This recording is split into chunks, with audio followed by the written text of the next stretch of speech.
Hey, I'm Lauren. And I'm Matt. And this is Publish and Prosper, where publishing, technology, and marketing collide.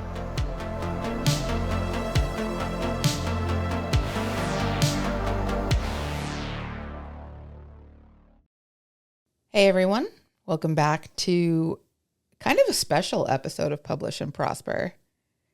This is... Why is it special? The last episode that we're recording in this room. Yeah. In this room, studio, office, location. Yep. Yeah. It's not the last episode you will all see that was recorded in this room, because we do have a few more in the works that we've already recorded. But will they come after this one? Yes. Oh. Yeah. Well, that's confusing. I know. I like as long as you have a handle on it, I don't care. I got it. I got it. Don't worry. I definitely don't. But this is not the last episode that you'll see that looks like this, but this is the last time that you and I are sitting in this room, in this office building, recording in this studio. But exciting new things coming soon. Yep. So yeah, we got to get one last good episode in here. And I think this is going to be a good one. Yeah, I agree. Because today we are talking about the rising significance and importance of backlist books and how much the backlist and back catalog in the publishing industry is kind of taking over the front list, and the backlist is almost becoming the new front list in a lot of different ways. Yeah. Literally, in many cases, backlist titles are moving back to front list through repackaging. Some other publisher acquisition buys the back catalog, new cover on it, new interest, puts it back onto the front list, things like that, which I think is really cool. Yeah. Yeah. There's been a lot of this. So we will talk through some of that, maybe explain why, and also explain some ways that whether you're an author, publisher, content creator, whatever, you can kind of use this trend to your advantage a little bit.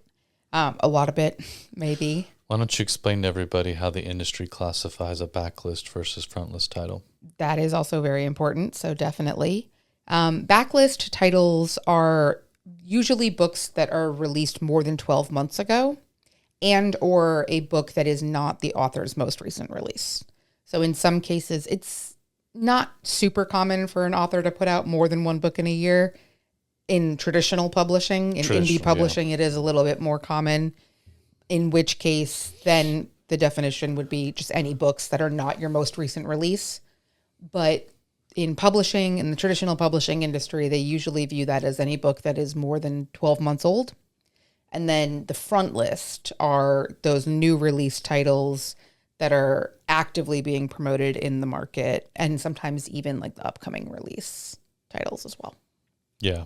Yeah, I think they generally report on a 1-year sales cycle for a new title, roughly. Yeah. So, okay. Yeah. Sounds fun. Let's dive in. So I did actually kind of look this up because we've talked about this in past episodes. We actually talked about this in the episode that we did at the beginning of the year about heated rivalry and kind of the rising popularity of backlist. And it's something that I think that we've seen anecdotally, or that we feel like we've seen a lot of. So I did actually want to confirm whether or not we were totally making this up. So did you plan this episode solely so you could talk about heated rivalry again? I actually planned this episode so that I could talk about my newest obsession, which is off campus. Oh, gosh. Okay. But it's always nice to remember that heated rivalry exists and was wonderful. All right. Yeah, it's fine. But so I did pull some numbers from Circana Bookscan, which we've referenced in the past for U.S. print book sales. They primarily are reporting on traditional publishing book sales. Yes, but that's because they get almost all of their data from just major retailers. Right. Yeah. Right. So, these numbers are mostly focused on that, but they have reported that I think it was in 2025, Backlist sales made up about 70% of print book sales in the US, which is a lot. Mm-hmm. And I mean, I definitely, even my first thought when I saw that was like, well, yeah, obviously, because there are more backlist titles than frontlist titles. So that makes sense. If every year, the previous year's books get added to that grouping. But I think what's more telling is seeing how that has changed over the last 10 years. And it actually has. As far back as 2015, it was a lot closer to a 60-40 split. Right. Than now the 70-30 split that it is. So it has definitely increased significantly. Yeah, and when you're talking about, publishing, frontlist versus backlist, and the revenues associated with them, that 10% growth over a 10-year period, right, because these numbers are from 2025, that represents a significant amount of money. Yeah. Right? So, yeah, the general thought would be when you first hear this topic, or like you said, oh, of course backlist brings in more money because there are more backlist titles. However, if you saw the numbers on the actual amount of backlist titles that sell, you would almost think, well, wait a second, frontlist should be generating more revenue, right? Because each year there are new frontlist titles that we think generate, billions of dollars, and some of them, cumulatively do, but backlist titles overall steadily continue to bring in the bulk of the revenue. I think what we don't realize is even the smaller portion of backlist titles that continually sell every year and move units, even at small numbers, those things add up massively. Mm-hmm. And even without the marketing help and the sales help that frontlist titles get, that's just a big number. Right. Yeah. I mean, even just thinking about it in the context of like some of the biggest new release sales from the last few years have been like any new Sarah J. Maas book, or when the last Fourth Wing book came out, not the last one, but the most recent one came out. Yeah. That was, I think it was like over 1 million units in like the first few weeks. Yeah. But, and like, yes, that's a huge, massive number of new release sales. But every single time that happens, it also creates a spike in backlist sales. That's right. Because all of their other books then also see a spike. For that same author or that series, or Yeah. Yeah. I think to relate this to a lot of indie authors that might be listening, what we see with indie authors a lot, especially if they publish multiple titles per year, or you just have more than a few titles in your catalog, is that every time you publish something new, you go at it really hard with your marketing for, the average is around 3 months that we see, and then you just kind of take your foot off the gas. Mm-hmm. And most indie authors that we see, meet, talk to, watch, they don't really promote their backlists, their older titles, even if it's in a series that they're continually creating new content for. And this data should tell you that you should be doing the opposite, really, or maybe not the opposite, but at least keeping your foot on the gas for the rest of your titles as well, because they'll continue to drip revenue down for you if you put some focus and attention on them. Absolutely. I think that if you're writing standalone books, your backlist is still a great opportunity to promote you as an author. And if you are writing books that are in any way connected as a series, then it is a huge oversight to not be continually promoting your backlist and then increasing that when you have a new release coming out in that series. Mm-hmm. We did do an episode on that a while back. I will make sure it's linked in the show notes on specifically on backlist book marketing. But we'll talk a little bit at the end of this episode too about some ideas for that. But if you want to dive deeper into that, definitely go check the show notes for the backlist book marketing episode. Yeah. And there was definitely a pretty decent amount of talk about backlist at US Book Show too. Yes. Yeah. The lunchtime session, that was like a probably an over an hour long session with a variety of different experts from the industry. One huge section of that was Keith Reigert interviewing Marcus Dole, who was formerly the CEO of Random House back before they merged with Penguin there. And they spent like a significant amount of that interview talking about Backlist and the importance of Backlist in the industry and kind of how that's changed over time, why they think that's changed. But like it was like a significant amount of that, which I thought was very telling, honestly, that they put so much focus. It was like that and AI were the two biggest focuses of that whole conversation. Yeah. I think there's reasons for that, which we'll probably get into. Definitely some really interesting things they had to say about it. I also just kind of think it's in general interesting to watch and see what titles rise to popularity specifically within that. When I was doing research for this episode, I found a roundup from Book Riot from December of 2025. That was just a top 10 list of the best-selling backlist titles for the year, also using data from BookScan. And a lot of them were kind of like the modern classics that you would expect to see on that list. Fahrenheit 451, Animal Farm, Brave New World, stuff like that. But there were two new additions to that top 10 that obviously are not new. But I thought they were really interesting. They also were not, neither one of them were romantasy, which... Have you read any of these? Because I haven't. So I have not read... So the two editions were Red Rising by Pierce Brown, which is the first in a series that I have not read. And I meant to look this up and I totally forgot to. I'm sorry. I don't know if there was a new book released in that series last year. I am curious about why that suddenly, because that book was first published in January of 2014. Huh. And then the other one was The Song of Achilles by Madeline Miller, which I have read. Beautiful book. Highly, highly recommend it, especially if you've recently gone to see The Odyssey. And that one was initially published in September of 2011 and has seen some really interesting spikes throughout the year or throughout the years since then. It kind of had a pretty quiet publication initially, and then she published a second book a few years later called Circe that did very well, and that kind of brought attention back to The Song of Achilles and made that kind of come back. And I do know that they published a beautiful hardcover edition of Song of Achilles last year, but I don't think that's enough to have moved the needle so much that it would make the top 10 highest selling backlist titles. So that's also kind of an interesting, but that one is also one that has had a massive TikTok resurgence and attention drawn to it.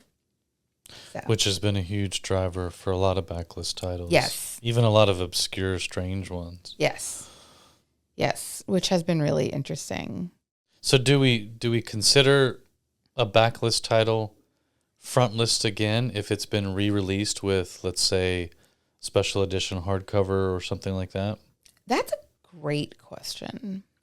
I don't know if the publishers do consider it that way.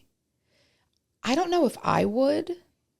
I think it's more of if the publishers see a rise in popularity in a backlist title, instead of just reprinting the old version of it, they'll give people a reason to purchase the new version of it by making a hardcover special edition or doing something that they've added bonus content from the author in there or something. So a repackage. I feel like if they spend money on marketing and sales, then it qualifies as front list. Sure. But that's my opinion. I don't know if that's actually true, like in-house. You know what I mean?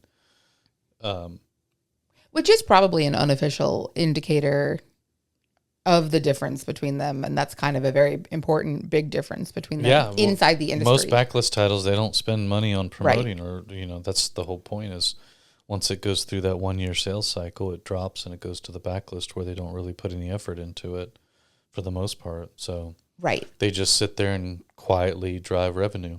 which is why I think this is kind of why we're seeing this, which maybe I'm getting a little bit ahead of myself, but we can probably move on to that, to why are backlist books more popular than they ever have been.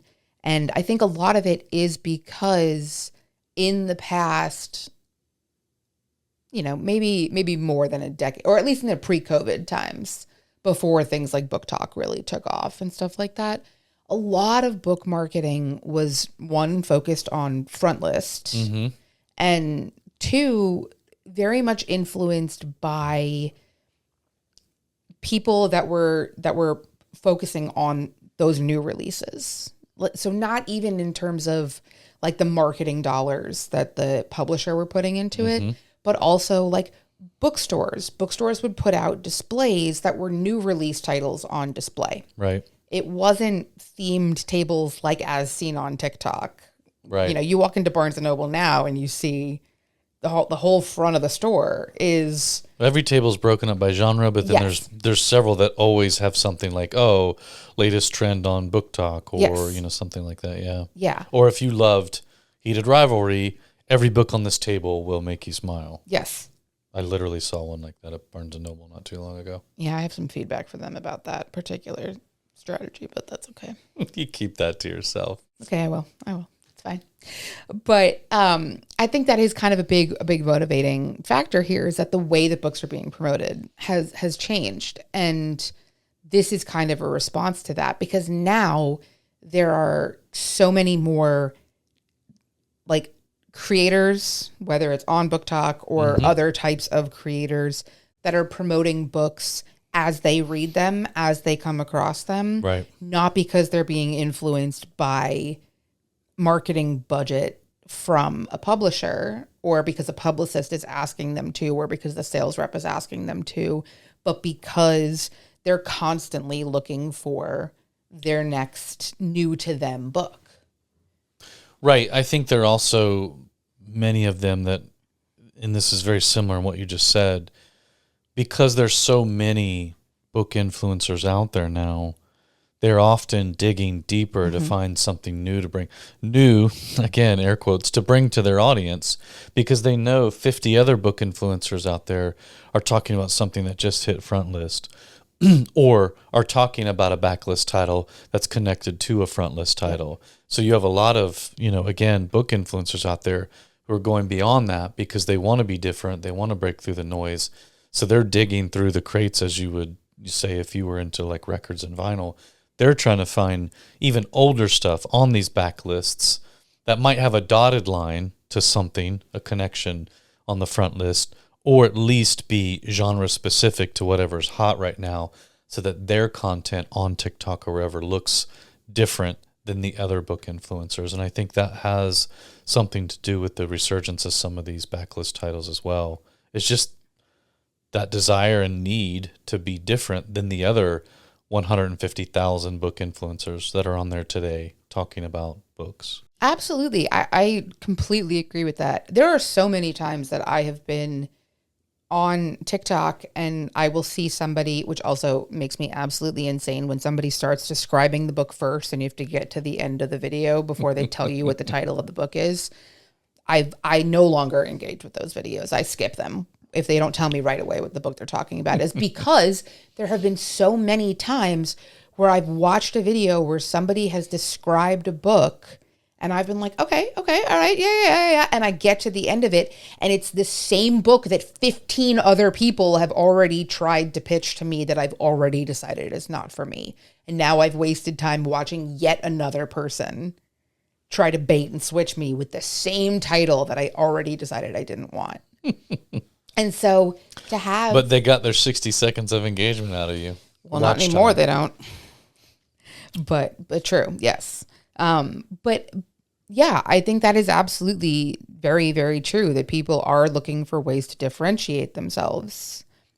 I also think that kind of as a part of that, and this is one of the things that Keith Reigert and Marcus Dole were talking about in their interview about this, that the AI and other like algorithm and discoverability tools that are so essential to book promotion these days are kind of fine-tuning and changing that discoverability and giving people new opportunities to dig into older titles. Because maybe something, like we see this all the time where, you know, a book will be marketed as a rom-com and it turns out it's not a rom-com. And if you had dug into it a little deeper, you would have realized some of the BISAC categories or some of the keywords that were included in there, it is more of a heavy topic, or it is more like dealing with these issues that a niche audience would be very like happy to find this and would be very into this kind of content.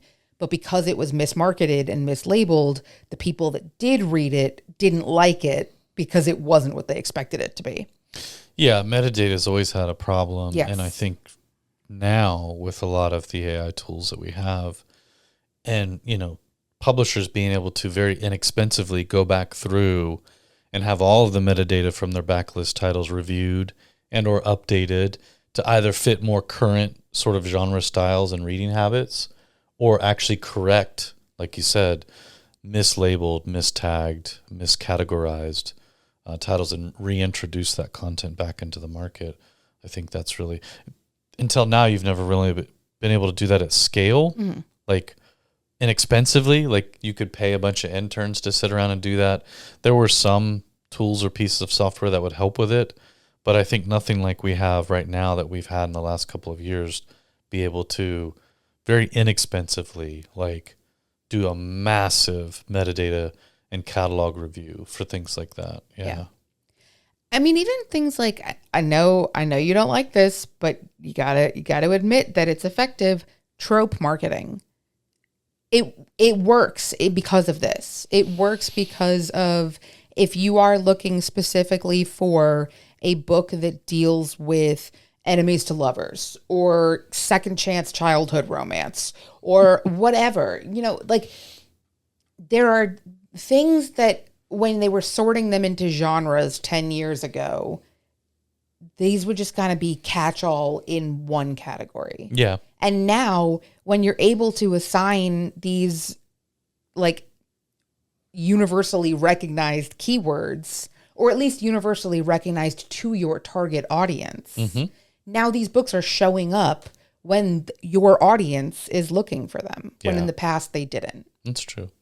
I also think that the way that people are searching and finding books in general is probably influencing this. Yes. I mean, we've talked about this in other episodes recently where, yes, print is still very much alive and on the rise and healthy and well, but we've also seen an increase in audiobooks and ebooks in the last few years, which means that these older titles are more accessible to people.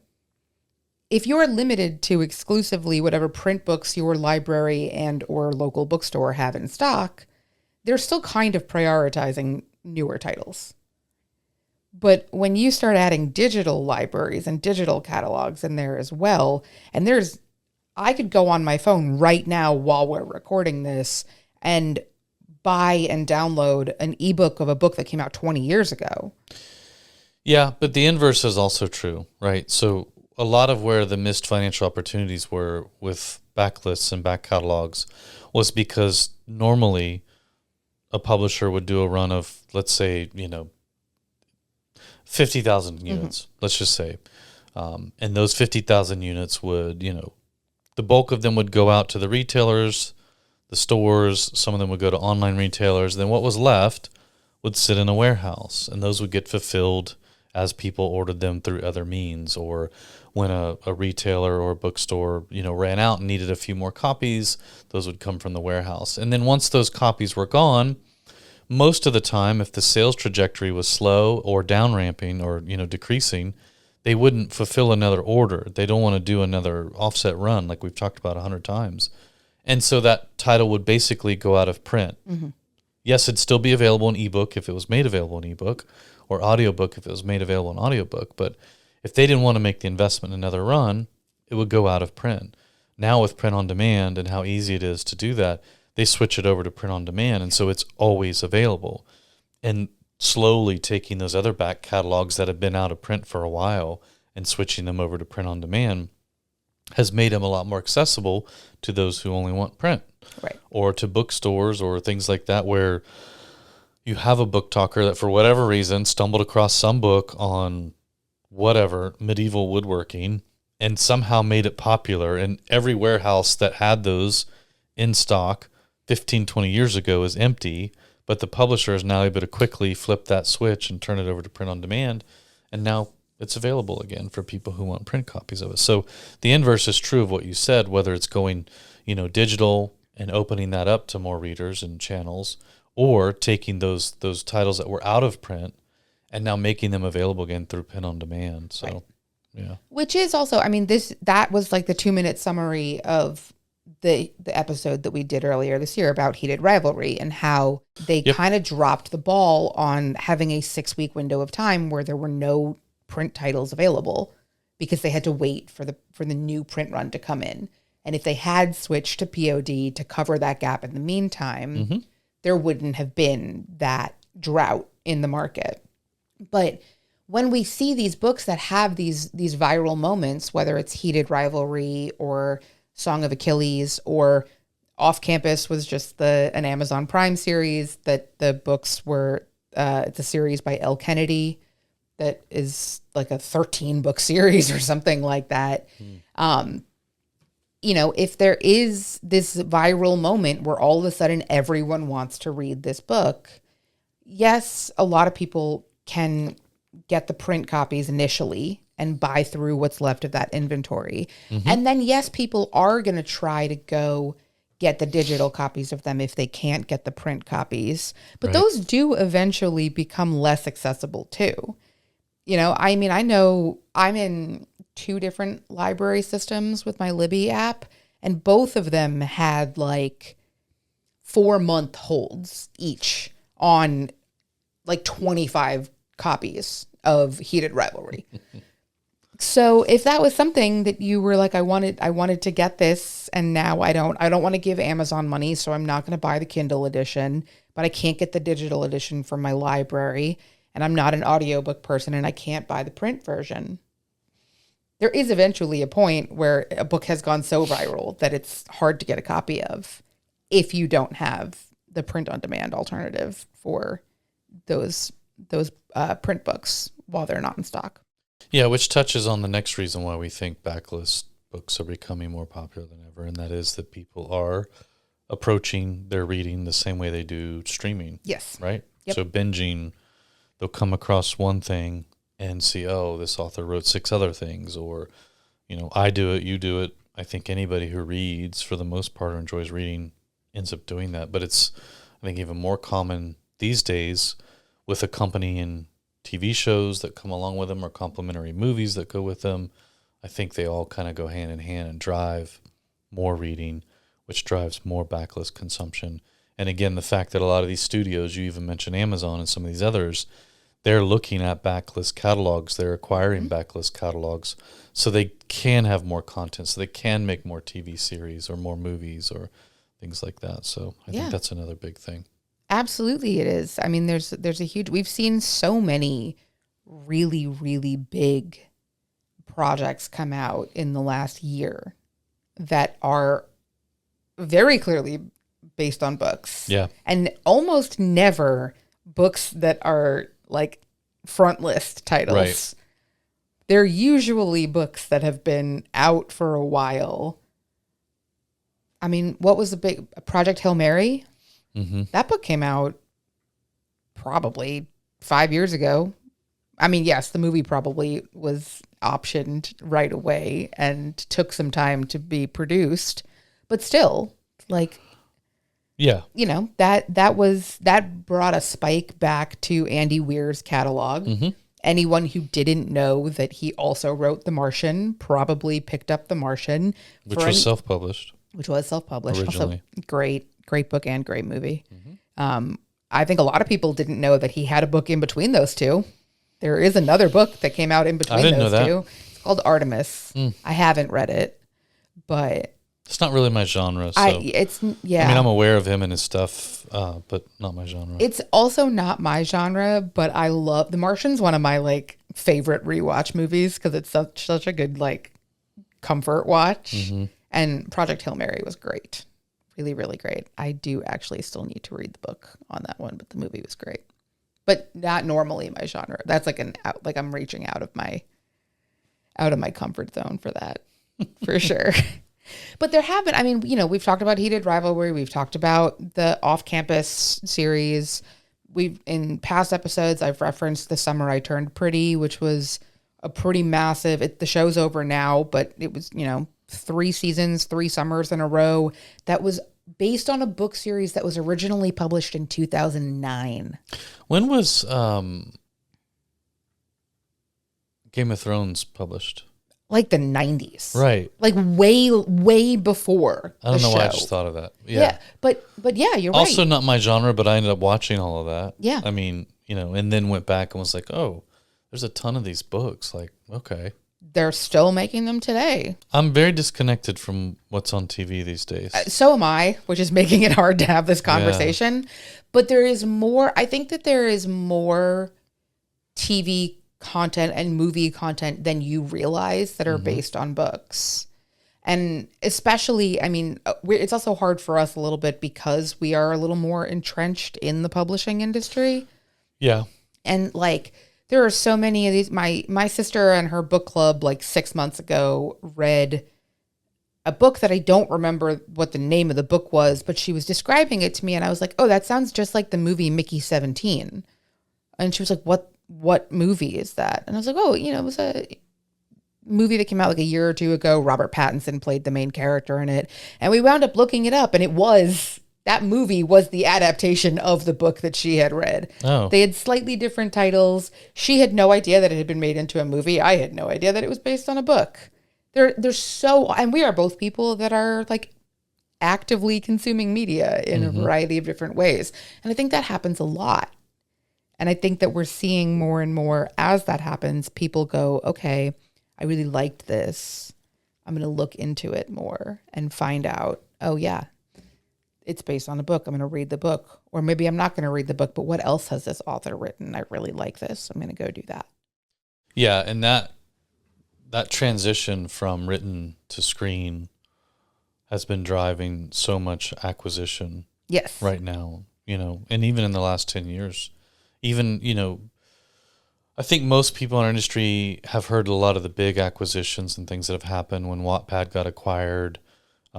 You know, so much content on Wattpad wasn't even, you know, fully formed books or like novellas. Like you're talking about accounts that had like a paragraph or two and then like snippets of content or ideas. But, you know, Wattpad was bought specifically for content, right? And you have all these media companies that are making catalog acquisitions specifically for that. They need to make content, whether that's TV, movie, you know, anime and manga, stuff like that. There's a lot of acquisitions happening right now of catalogs, back catalogs, and a lot of money being paid for that stuff. One of the things that you researched when I asked you to look this up was back in March at London Book Fair, we got the news that Seven Seas Entertainment was acquired, primarily for their back catalog, but obviously they had a pretty decent-sized front list too, but it was mostly manga and anime, if not all. And that was an $80 million acquisition. And it was for content, you know what I mean? Like they were purchased by a larger company that's based in Tokyo but has a U.S. subsidiary. But they were purchased for that content. And so, you know, a lot of that content will now get repackaged and released into other areas of the world as books, but it will also get turned into, more than likely, you know, TV shows with the onset and popularity of anime and manga in the States, and possibly even movies. There's a lot of acquisitions like that happening.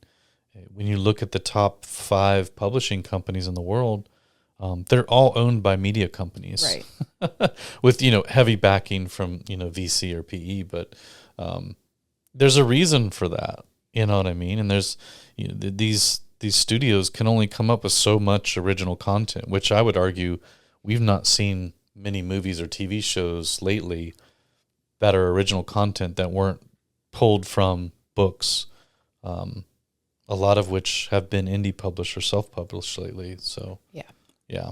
I mean, we've seen that more and more in media, whether it's where repackaging older movies and re-releasing them or creating updated versions of them. A movie, I'm generally resistant to this, but I will admit that I am really excited for Practical Magic 2 coming out later this year, which, for the record, is based on a book. The first one is an adaptation of a book. A lot of people don't know that. Practical Magic by Alice Hoffman.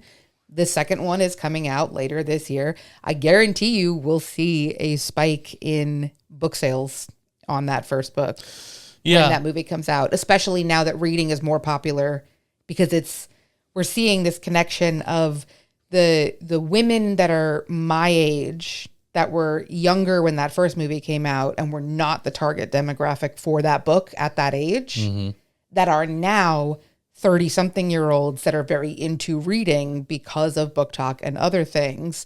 And now this movie is going to come out that's going to spark nostalgia and make people go back and look at it and say, oh, I never did read this book.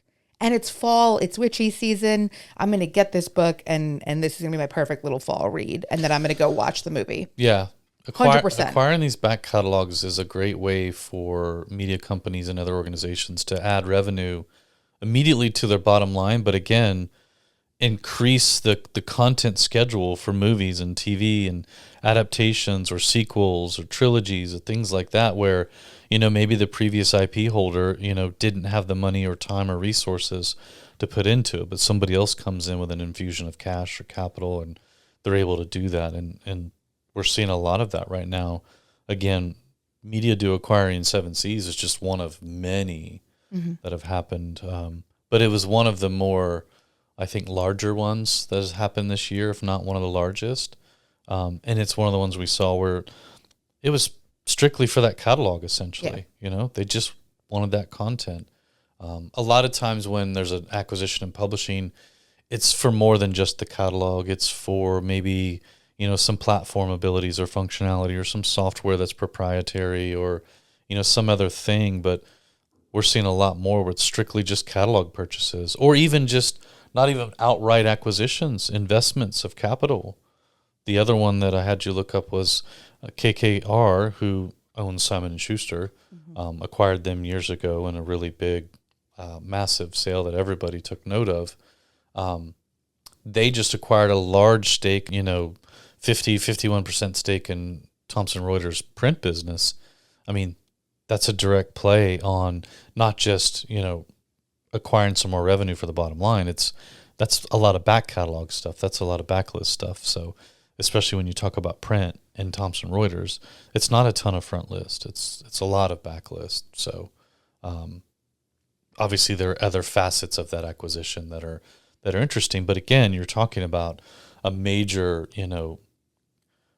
investment firm, media company, media conglomerate coming in and purchasing more content and IP and back catalog stuff. And that's really interesting. And again, indie publishers, indie authors should take note. There's a huge thirst for content in the media world right now. So make sure you're paying attention to what's going on. If you're offered a contract with an imprint or a publisher, make sure you're paying very close attention to what happens to those media rights, to the IP for digital, for TV, for film, for anything like that. Because that's what a lot of people are after right now. So, yes, it is. And this really points out the fact that, like I said, back catalog is such a large revenue driver, whether it's through the actual titles themselves, just acting as a drip irrigation system for passive and sometimes active revenue, or as a farm for new content, for TV, for movie, for podcast, for audio, for whatever that might be. Media is very much interested in getting their hands on catalogs. Well, and I think it's also for whether you're an indie author who is just yourself and your few titles, or one of the big five publishers, it is also what keeps the lights on and what gives you the opportunity to take gambles on new Frontlist titles. That's right. If you're an indie author and the success of your author brand hinges exclusively on you hitting your sales numbers for your next book, then that's not stable, that's not sustainable, and that's one bag marketing job away from everything falling down like a house of cards. Yeah. So it's all in the backlist. It's in as long as you are keeping up a steady enough stream of revenue from that backlist that you are then able to say, I'm going to put out this new title and hopefully it'll move the needle even further. But even if it doesn't, I'm still going to be okay based on what's going on in the past. Yeah. That's a big deal. And that's what allows us to whether it's indie authors that are trying something new with their brand or branching out into a new genre, or the traditional publishers that are taking a gamble on a debut author, that they can afford to do that because they have some really solid backlist or back catalog authors that are consistent sellers. Yeah. We need that. That's an essential part of keeping any industry, and especially the publishing industry, moving forward. Yeah, definitely. So how can indie authors and publishers sort of make the most of what we're talking about in their backlists if they have one? Well, they can start by using Lulu. That's a great idea. It's a great idea, right? I mean, I guess they could use another print-on-demand company, but why would they do that if they were listening to this podcast? Buyer beware. Yeah. No, we touched on this in this episode and in other episodes that if you are trying to promote your backlist or your back catalog and you are not ready to invest in a complete offset print run for an older title, just switch it to POD. Yeah, I mean, honestly, at this point, investing in offset for backlist is stupid. I'll just say it. Yeah. I don't care. It just doesn't make any sense.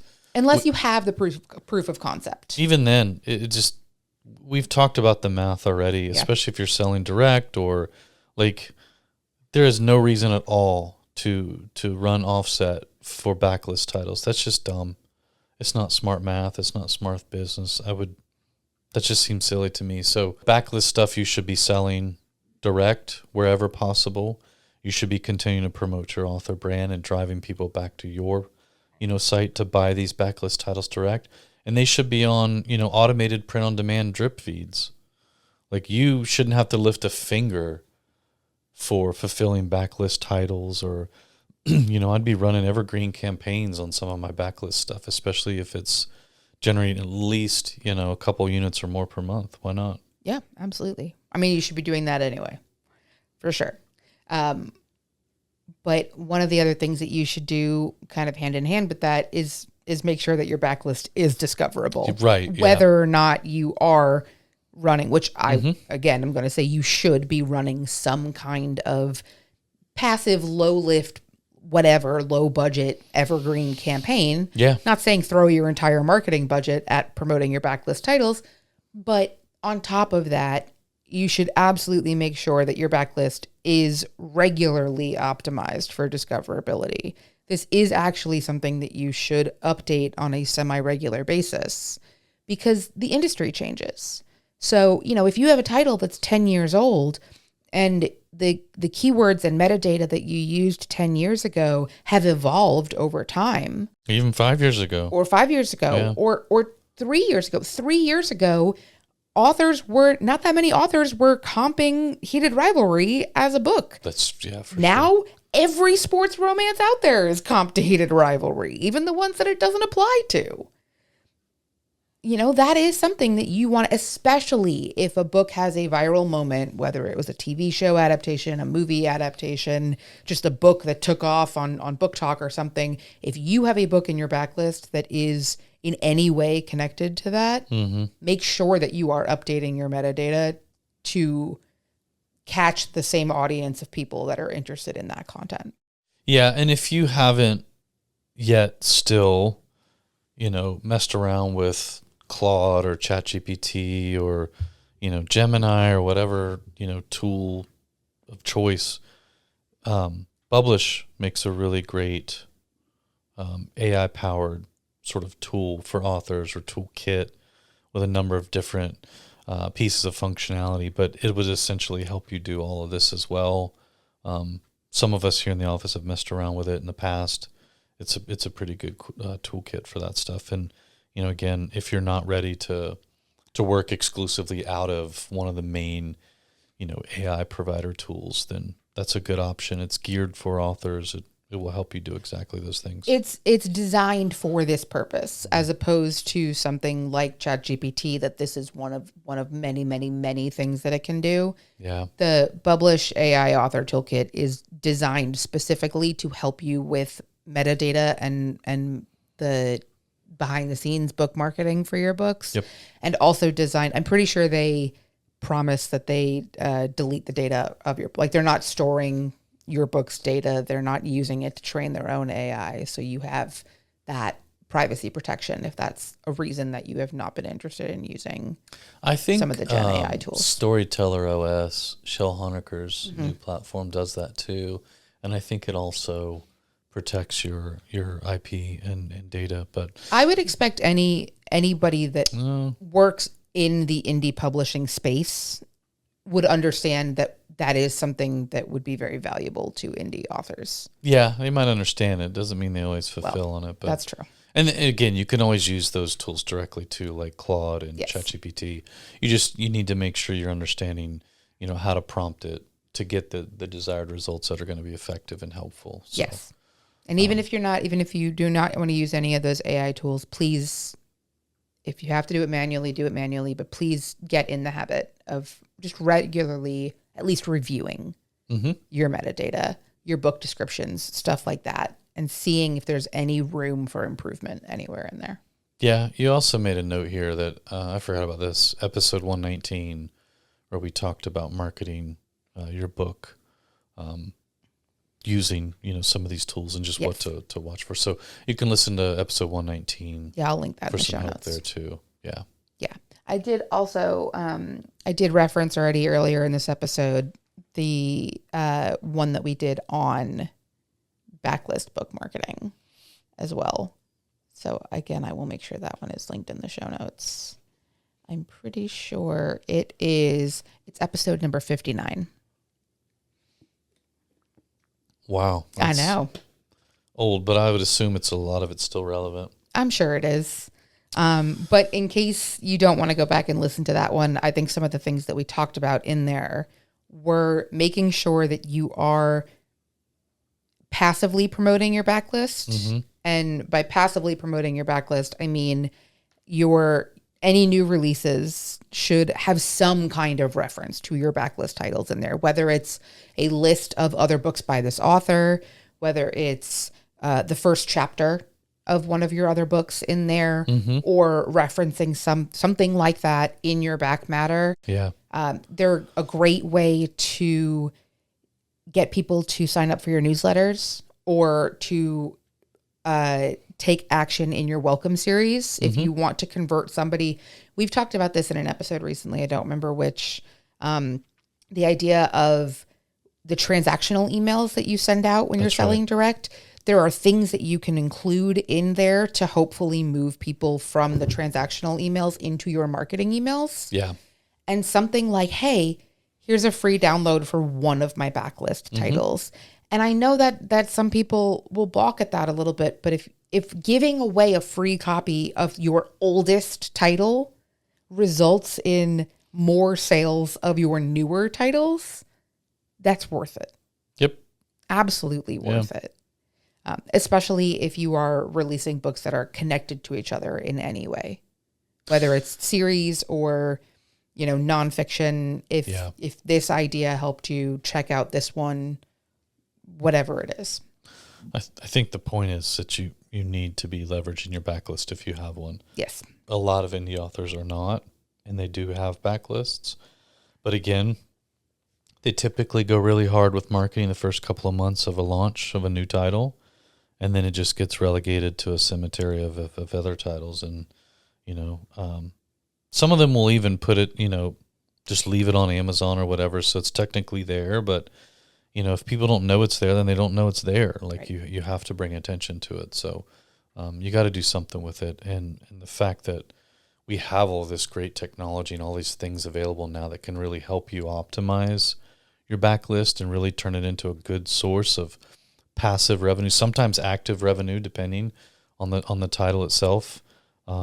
It's very easy for, some of your older stuff to become some of your best-selling stuff.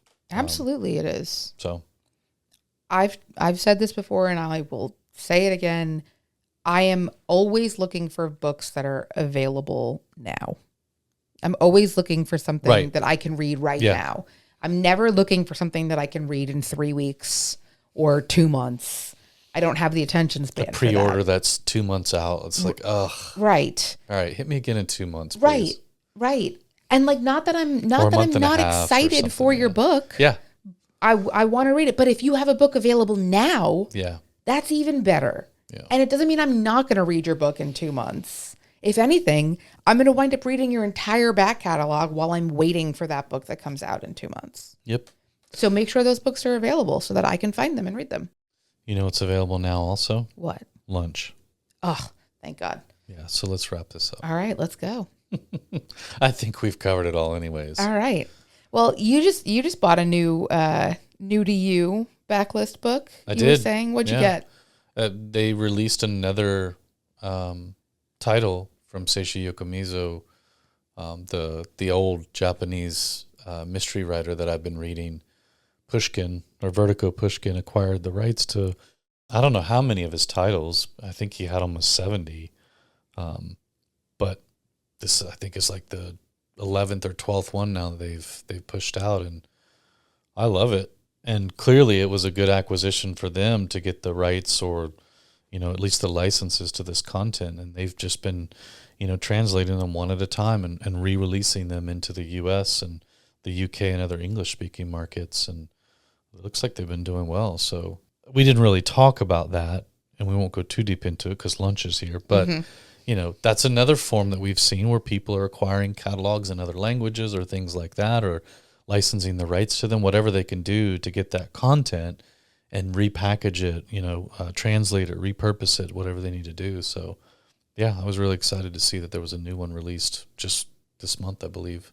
Good so far? So far, so good, yeah. All right. Yeah. I mean, if you needed any further proof of the relevance of this episode, I'm pretty sure every book that Matt has recommended for the last 6 months has been a backlist title. Yeah, I don't read a lot of frontlist stuff at all. The closest thing to a frontlist book I've bought and started in a long time was I finally broke down and bought what's the Dungeon Crawler Carl, which even then is still it's frontlist in the sense that it's been recently traditionally published. That's true, but there's 8 books in that series. Yeah, that's not a new series. That's true.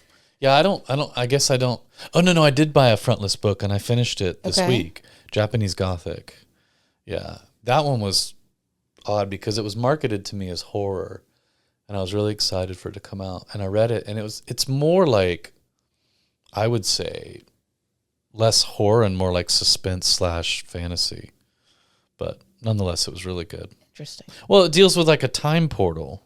Interesting. Yeah, it's like this girl who's a samurai back in like the 1800s lives in this house, and it's the same house that this guy lives in present day, and there's some weird time portal. Like, I don't want to give too much away. It's a really good book. Anyways, that's the only frontlist thing I've bought in forever that I can remember. Everything else I read and purchase is all backlist stuff. Yeah. Yeah, that makes sense. And another great example of why you should make sure you're optimizing your metadata, because it sounds like that book was marketed. Yeah, that's true. Kind of incorrectly. Yeah, well, I still found it, but nonetheless. Yeah. And for you read mostly frontlist stuff. I do read. A lot of frontlist stuff. I read a lot of frontlist stuff. I buy a lot of frontlist stuff. By the time I get to it, it might not be frontlist anymore. TBR pile is the TBR a struggle. part. Yeah. It's more like a TBR mountain these days. Yeah. But yeah, the 4 most recent books on my nightstand right now are all books that have been released in the last 2 or 3 months. And there are a few upcoming ones that I am counting down the days. So, all right. Yeah. Well, do all the things. Please do. Like and subscribe. Leave a review. Leave us a comment. Send an email. podcast@lulu.com. Lauren will answer it immediately. I sure will. Or as quickly as possible. Yep. Got nothing better to do. That's a lie. While I wait for your emails, I will edit this episode and plan our next episode, which will be out next week. And we'll be excited for you to listen to it. Yes. And until then, thanks for listening. Yep. Later. Publish and Prosper is brought to you by Lulu.com. To learn more, visit publishprosperpodcast.com. For more episodes like this one, be sure to like and subscribe on Apple Podcasts, Spotify, YouTube, or wherever you get your podcasts. Thanks for tuning in.